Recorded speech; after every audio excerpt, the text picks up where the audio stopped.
ప్రభావతిని సత్యంనైతే ఇంకా మా బాలు అయితే మీరిద్దరు అక్కడికి వస్తారా, లేదంటే మా నాన్న ఒకటి తీసుకుని వెళ్ళి నేను వేరే అమ్మని తీసుకొని వచ్చి అక్కడ పెట్టాలన్నట్టుగా.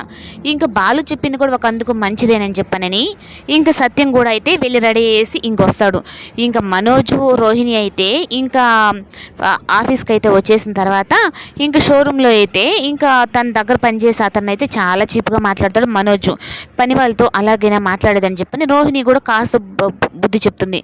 అయినా అవేం పట్టించుకోకుండా ఇంక మనోజ్ అయితే ఉంటే ఏదో కారు వచ్చింది, ఏదో కస్టమర్స్ వచ్చినట్టున్నారు, వెళ్ళి చూద్దాం అన్నట్టుగా వెళ్ళేసరికి ఇంకా బాలు మీనా అందరూ అయితే అక్కడికి వస్తారు.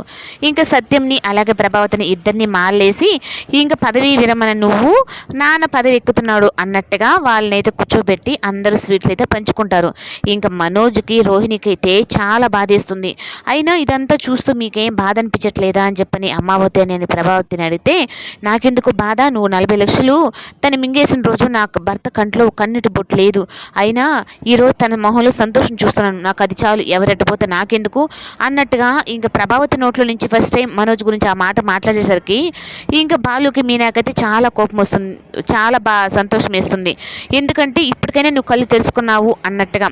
ఇంకా ప్రభావతిని అలాగే వాళ్ళనైతే ఏమీ అర్థం కాక అందరూ అలాగే చూస్తూ ఉంటారు. ఇంకా డీలర్స్ తీసుకోవాలి అనుకున్న వాళ్ళందరూ అయితే ఏంటి మాకు డబ్బులు ఇవ్వకుండా మీరు ఇలాగ చేస్తున్నారు అని చెప్పంటే మీ మీద కేసు కంప్లైంట్ చేస్తామని మనోజ్ దగ్గరకు వచ్చి అవన్నీ మాట్లాడుతూ ఉంటే ఇంకా మనోజ్ అయితే రోహిణి అయితే వీళ్ళిద్దరూ భార్యాభర్త ఫ్రాడ్స్ అన్నట్టుగా మాట్లాడుతూ ఉంటే, ఇంట్లోనూ పరువు తీసావు, ఇక్కడ కూడా పరువు తీస్తున్నావు కదరా అని చెప్పని ప్రభావతి అయితే అంటుంది.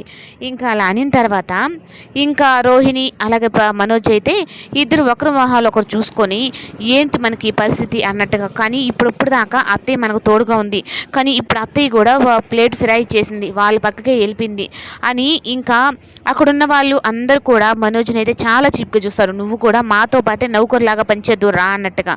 అదంతా ఇంక అందరి ముందు అలా ఉన్న ప్రభావతికి అయితే చాలా తల తీసేసినట్టు అయిపోతుంది. ఇంకా మనోజ్ పరిస్థితి అయితే మాత్రం ఇంకా దారుణంగా అయిపోయి అందరి దగ్గర మాటలు పడుతూ ఉంటుంది.